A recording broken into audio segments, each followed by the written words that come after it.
Podcasts are pretty common. So what makes the Uncommon podcast uncommon? Well, it's all in our name. I'm your host, Noah Weiss, and we at Uncommon Sports Group understand the unique pressures and temptations that come with a career in the sport industry. We provide uncommon training that helps you successfully navigate common challenges. Hit the follow button on this podcast. Follow us on Instagram, Twitter, Facebook, and LinkedIn. Check out our website and become uncommon.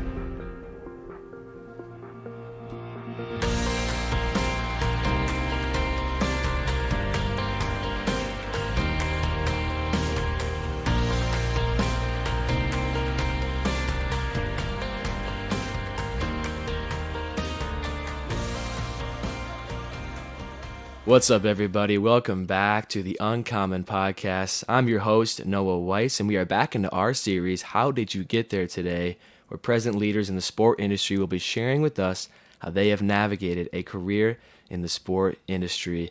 I'm excited to have Vanderbilt's Deputy Athletic Director of External Affairs and Revenue Generation, Tommy McClelland, joining us from Nashville, Tennessee today. Tommy, how are you? I'm doing well, Noah. Thank you for having me. Absolutely.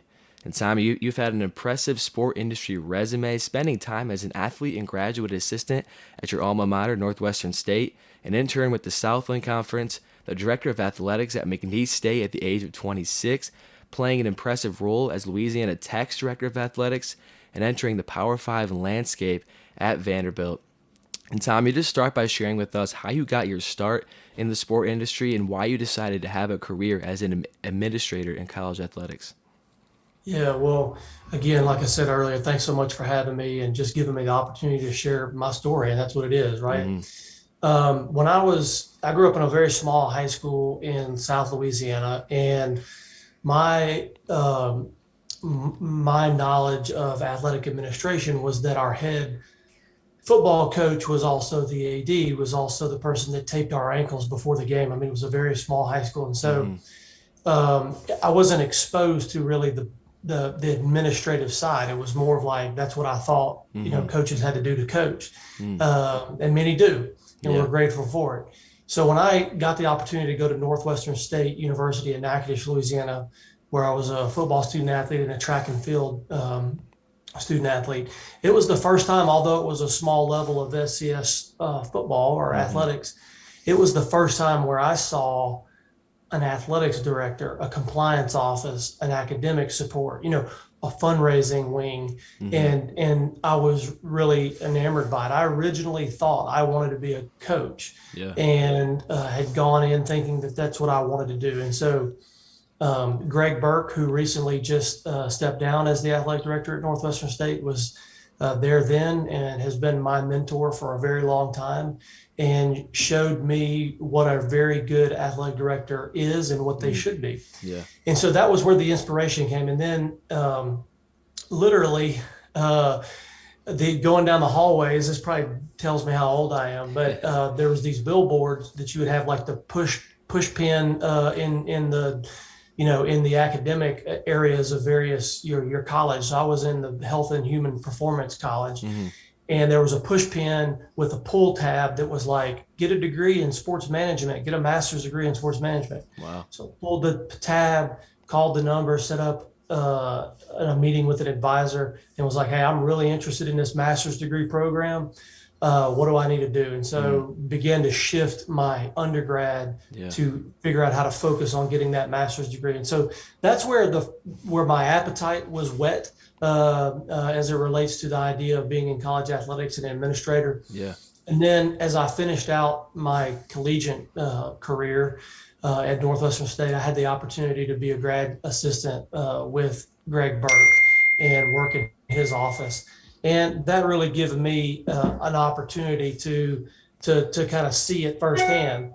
And then from there, I started applying for internships because part of my master's degree program was to finish that out. Yeah. And from there, I got my first opportunity in college athletics as an intern at the Southland Conference office working for Tom Burnett. Yeah, that's awesome. Tommy, I appreciate you sharing that, and definitely just really cool to see your willingness to really step out. And even though your undergrad wasn't exactly on the same track as your interest in sports, taking that initiative to get involved in that post-grad. opportunities. So, and I appreciate you sharing about the Southland Conference as well.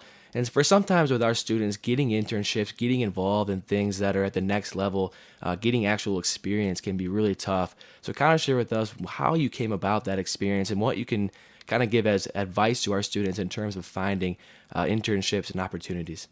Yeah, I think being open, right? I mean, when you're at the headwaters of your life and your career, you have to be willing to go a bunch of different ways Yeah. and be open to those things. I mean, not to say that you don't have a passion or a built-in vision for what you want your life to be, but if you'd have asked me when I was finishing out at Northwestern State what I wanted to do, I wanted to be on a campus. Yeah. I wanted to be, probably in the state of Louisiana. Quite frankly, I wanted to work at Northwestern State. Yeah. And that didn't happen. And so I interviewed with the Independence Bowl in Shreveport. I interviewed at LSU for like a facilities job. And then I was volunteering. Here we go, a key word. I was volunteering for the Southland Conference Baseball Championship hosted in Natchitoches, Louisiana. Yeah. And on Championship Sunday, the commissioner came in.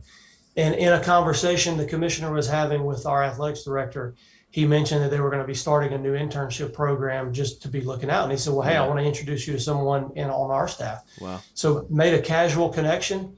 Commissioner Burnett said, hey, would love for you to send your resume in. I went up, drove up and applied. And, the rest is history. I was able to get that opportunity. But I think just that willingness to if I wasn't willing to work, if I wasn't willing to volunteer for that championship that was right there in our backyard, I might have missed a great opportunity for me to get, this chance at the Southland Conference.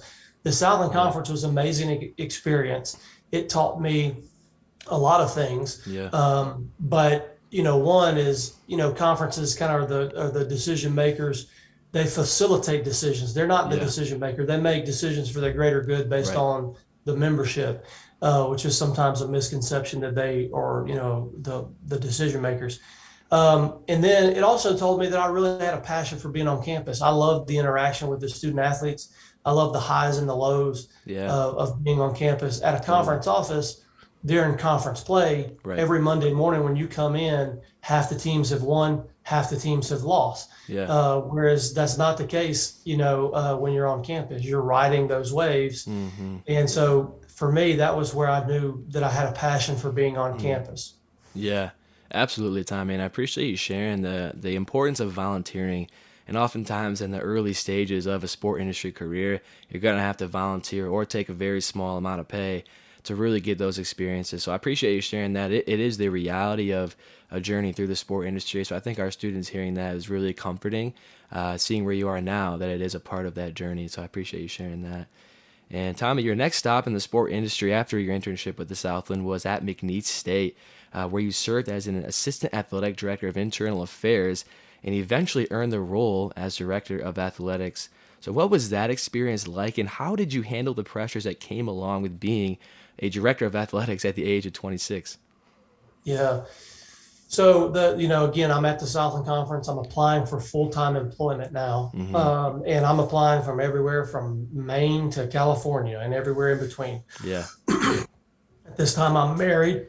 Excuse me. I was married. And so my wife was a school teacher. So we had a lot of flexibility on where we could go. Yeah. We did not have kids yet. So we were very open to just kind of where the Lord would lead us. And it led us right back home for me. 2 hours from her home and less than an hour from mine. I think the other lesson in this is, as a student athlete, our rival was McNeese. Yeah. And I could never fathom and work in my mind, thought, man, that I would ever work there. And, got an opportunity to go there, work for an incredibly talented and gifted man in Sonny Watkins, who was a former basketball coach, women's basketball coach, and had become the AD there. And although Sonny was what we might refer to as old school, he led with integrity and professionalism that has given me a foundation for how to lead a department.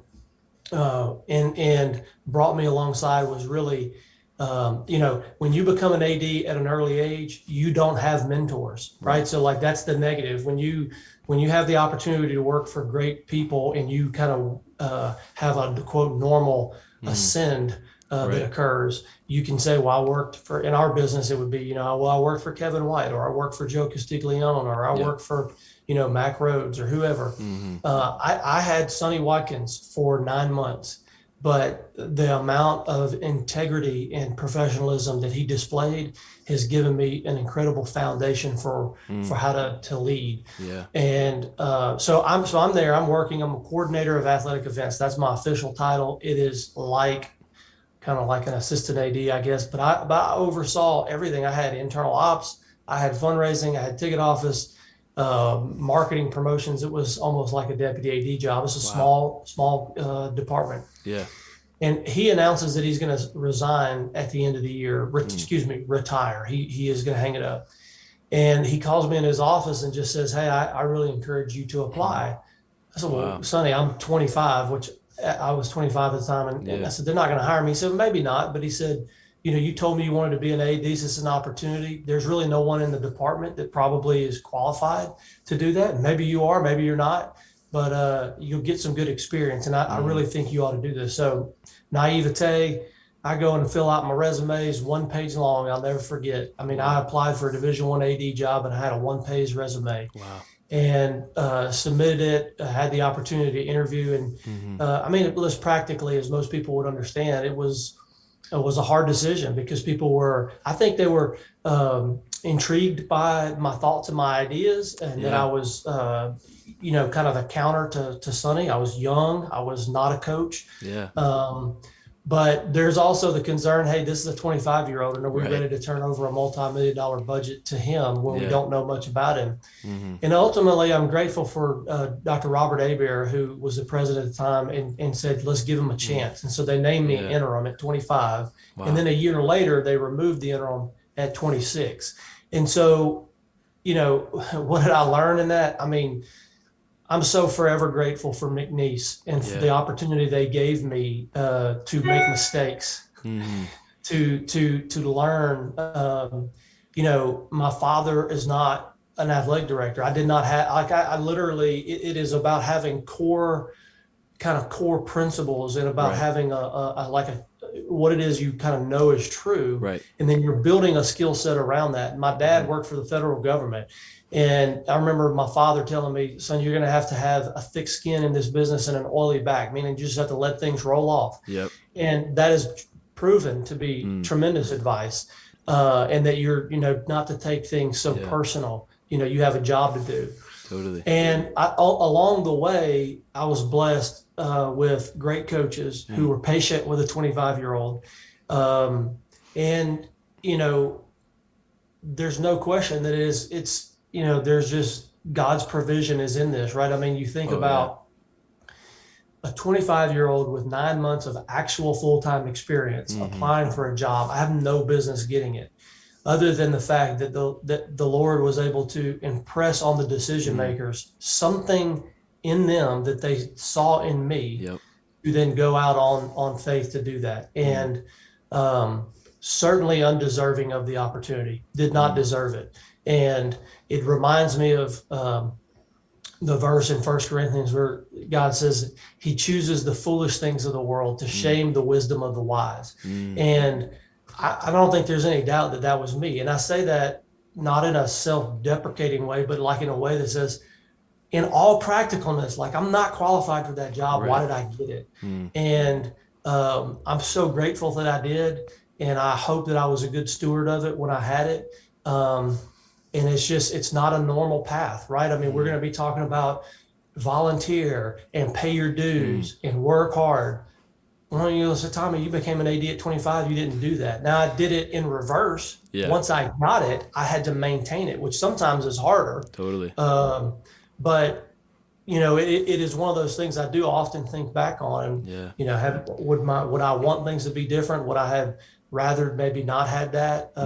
No. That experience is so invaluable to my life, not only as an administrator, but just as a person on how to deal with people. And so I'm grateful for it. That's kind of the McNeese story. Yeah, and I appreciate you sharing that, Tommy. And I thought of the quote when you were speaking about that story, that God doesn't call the equipped, he equips the called. It's one of my favorites. And definitely, as you were speaking too, I was like, man, God's grace was in that moment, in that time of your life, and how incredible is that He used you, really just in that time where, like you said, it was almost undeserved. It was almost like, wow, I'm not even ready for this, but He prepared you, and that's an amazing story, an amazing testimony as well. Just hearing, because that is so rare too, right? Obviously, so many directors of athletics are of an older age, that being in that position at 25. I mean, I'm not far off 25. I'm 23 here in a few months, so it's like, man, I can't even imagine. So it's an Yeah, I amazing mean, my testimony. first two games when I played against Northwestern State, so I'm the athletic director at McNeese, and now we go to Natchitoches, Louisiana. Yeah. 60% of the roster were my teammates on a team from 2004 where Wow. we won a conference championship. Yeah, And now I'm the AD across the field. man. It just it is, it just, I look back and think about it. It's an inverted model, and here I am now. We're going to get to it, right? So now I'm a deputy AD, Totally. and it's an inverted model of what others have done, Yeah. and that has been strategic in my own life because there's gaps. Yep. So how do you can't turn down the McNeese opportunity if you get it at 25. Right. You make the most of it. It wasn't like I was there 1 year. I was there almost 6 years, leading the program, winning championships. We were very successful. We had a tremendous amount of coaches and support staff. That's awesome. And then, had the opportunity to go to Louisiana Tech. Yeah, absolutely. And speaking of that opportunity, in 2013, you did make that transition to Louisiana Tech to serve as a director of athletics there. And kind of share with us, what did you do to land that role, and share with us what that experience was like as compared to McNeese State? Yeah, it's a completely different experience because when you're the interim, so when you're internal candidate, and again, age aside, right, because that has its own challenges and conflicts. Yep. But when you're the interim or you're the internal candidate, you become the interim, and then you get the job. Yep. You don't have the benefit of being the celebrated person that comes in from the outside that people are just going to give the benefit of the doubt. You've probably already made some enemies. Yeah. And they have opinions about you. So that creates a unique challenge in its own right. Totally. And then, so the Louisiana Tech was more of what a traditional way. So they hired a search firm. The search firm reached out to me. I applied for the job through the search firm. Got the opportunity to interview. Yeah. Interviewed in Dallas.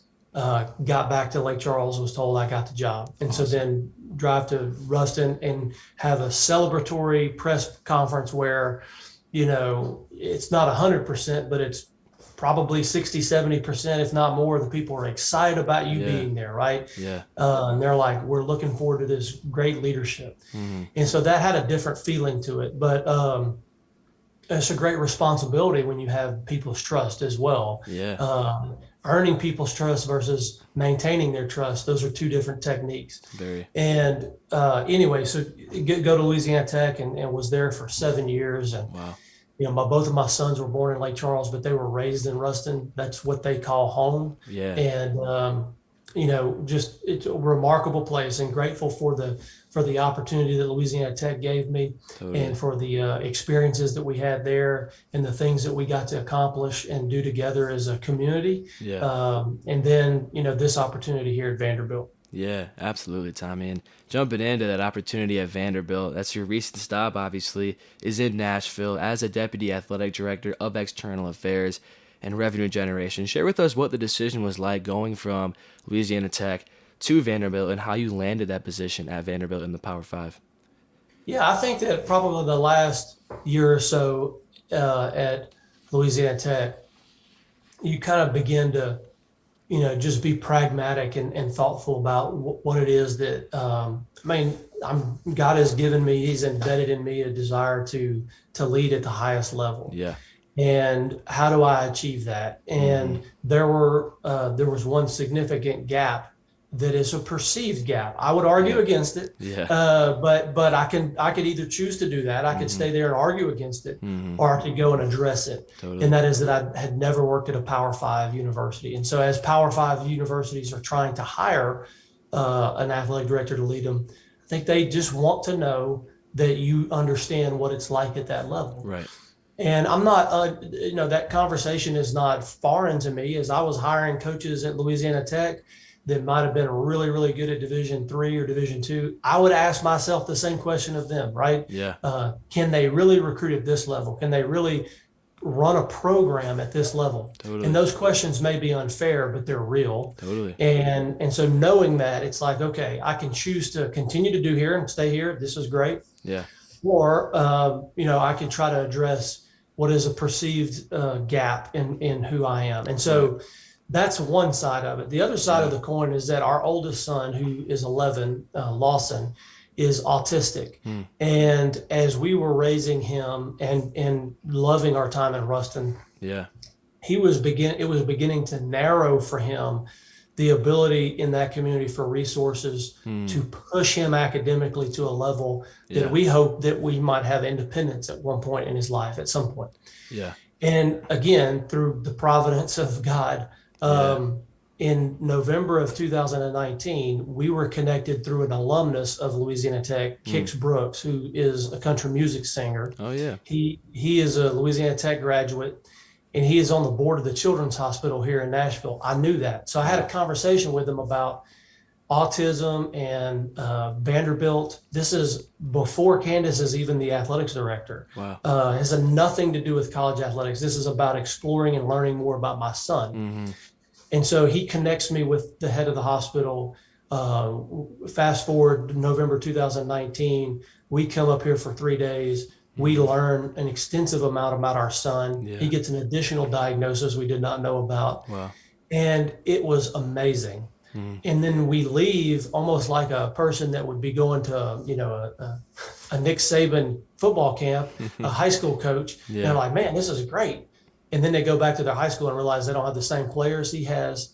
And so it's a challenge, right? Right. And so we went back to our community, and it's like, man, we've got to be around more resourced people. Yeah.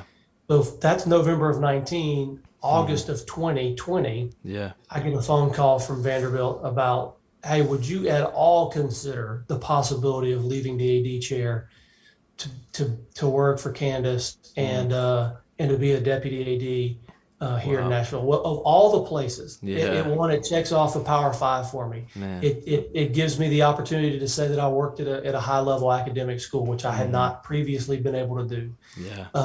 And it is the one place that I had previously just gone within less than a year to learn more about my son as it relates to autism. Wow. And so the combination of the professional gap and the need for more resources for my son, it just felt that we needed to look at this and pray about it. And so we began to have conversations with Candace, and through that, God just made it very clear that this is where we need to be, not without hiccups. I mean, our family loved Ruston. I mean, it was a tight knit community. We had very deep formed relationships, which we still do. Yeah. And then you move to a larger community that is, your communities are diluted because they're larger. Yeah. And you're doing it during the middle of a pandemic. And so Totally. you can't interact with people the way you would when you would normally move into a community. Right. So the first year, it was really a challenge, or the first 6 to 7 months. Yeah. But we love it here. We're enjoying our time here. And the more time that goes by, our boys are Tennesseans. Yeah. And so they're experiencing what I would hope they would, which is a grafting into the new community in a way that is meaningful for them. Yeah. So, I mean, that's a really inspiring and moving story. I've done a lot of these podcasts, had a lot of conversations with individuals that are leaders in the sport industry, and that might be one of the most moving stories of transition to a new job that I've heard. And just really amazing for you having the courage to really put your family first. I think that's something for our listeners. A lot of our network is young, not married, not in a relationship, but that will come. And the decisions that you make affect your family. So I think that's amazing. And secondly, obviously, God is good, right? God is good. We know that already. But man, hearing that story just moves me, man, Tommy. Just how incredible that is that He, over time, set that up in a way that it worked out so well for you and your family, and provided the blessing of the Power Five, the blessing of having the hospital and resources there. I mean, how incredible is that? So I appreciate you sharing, and that's really, truly incredible. So thank you for that. And then lastly, Tommy, what advice would you give a young professional who who is desiring to work as an administrator in college athletics? Yeah, I mean, you probably hear a lot of these things, right? I mean, you being willing to learn, willing Yep. to listen, Yep. volunteer. We've talked about that. Yep. I mean, you can't.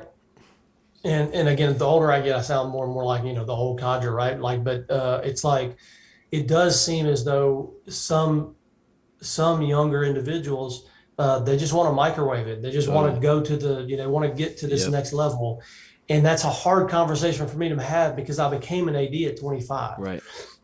So I'm very mindful of the words that I would say when that happened. Yep. But I'm pragmatic and understanding that is not normal. Totally. And that is not what I was seeking. Right. I didn't go to McNeese thinking I want to take Sonny's job. Right. I want to be the AD here. Yeah. I did not go there thinking that. It happened to me, and I was grateful that I felt prepared to do that and that I learned. But I think that people just need to know that you got to be patient. Yeah. You've got to forge through toughness, because even once you get the AD job. So for me, I'm an old country guy. It's like the dog that sits at the end of the driveway and he's chasing the car. Well, he never really thinks about what he's going to do when he catches the car. He's never thought through that. Yeah. And for me, it's like I had this dream of being an AD, and all of a sudden I caught that dream early. Well, it's no longer about being the assistant AD for here 3 years, being an associate AD here 2 years, being a senior associate for 5 years here, and then becoming an AD. It's not about time served. Right. It's about things accomplished, because all of a sudden now I'm the AD. It doesn't matter how long I'm at McNeese. Right. If we don't graduate our students, if we don't win championships, and if we don't do the things we need to do in the community, I am not going to be viewed as a success. Yeah. So it doesn't matter about like, oh, I became an AD and we just sit here for 5 years. Right. It's actually more important that we're accomplishing things. Yeah. And so when I talk to people and there's like, well, what about this job or what about that job? The best thing you can do for your next job is to do the job you have now well. Yeah. And to be attracted to people. It's okay to network. It's okay to talk to people. It's okay to create a vision for yourself and to share that to others. Totally. But you cannot be inadequate or failing in your current job as you're pursuing others. You have to be focused on doing the job you have well. Yeah. And, and I would say as it relates to networking, I know we have conferences and we all have like little different opportunities to gather. Yeah. I would say being way more intentional. So think of it as like, annual fund versus major gift, right? Yeah. So we think of it in terms of athletics. Yeah. If you go to a big conference, let's just say NACDA as an example, where thousands of people, and your objective is to talk to 1,000 people, that's not effective. Right. I would say it's more of a major gift approach. Who are the 4 or 5 or 6 people that you either admire as people to aspire to be, or peer-to-peer people that you want to get to know better, and be intentional about creating depth in that relationship. The relationships of colleagues that broaden happen over time, but the relationships that have depth, or what will be, those are going to be the people that you're your cohort of people that are helping you migrate through this thing called college athletics. And if there's no depth there, they don't really know you. They might know of you. They don't know you. And so I would encourage people to be intentional about contacting people. And I feel it all the time. Someone's trying to reach out to me, and I can tell, is this an annual fund conversation or is this a major gift conversation? Totally. And the annual fund conversations are superficial, they're quick, and they're just wanting to check it off. The major gift conversations are intentional and they take time and effort. Yeah, absolutely, Tommy. And I love that point, because we always preach, we talk about networking as a huge thing in this generation, and this, and going through college myself just a year ago, networking is a huge focus. But it's not as much networking, it's connecting. It's making connections, building true relationships, so that those individuals can actually grow you. You can have a mentor, have somebody that helps you along the way, goes to bat for you. So I love that point. I think for young professionals, it definitely is something to really take in and actually put to use as you journey through the sport industry. So I appreciate that. It's a great point. If you want to get involved with Uncommon Sports Group and the mission that we are on to help you navigate the sport industry as followers of Christ, apply for our training experience on our website at uncommonsg.com. That's uncommonsg.org. Be sure to catch this new series of the Uncommon Podcast every Thursday at midnight Eastern Time, as well as the full video episodes on our YouTube channel. Until next time, we pray that you will strive to be uncommon by glorifying the name of God in whatever you may do. See you next week.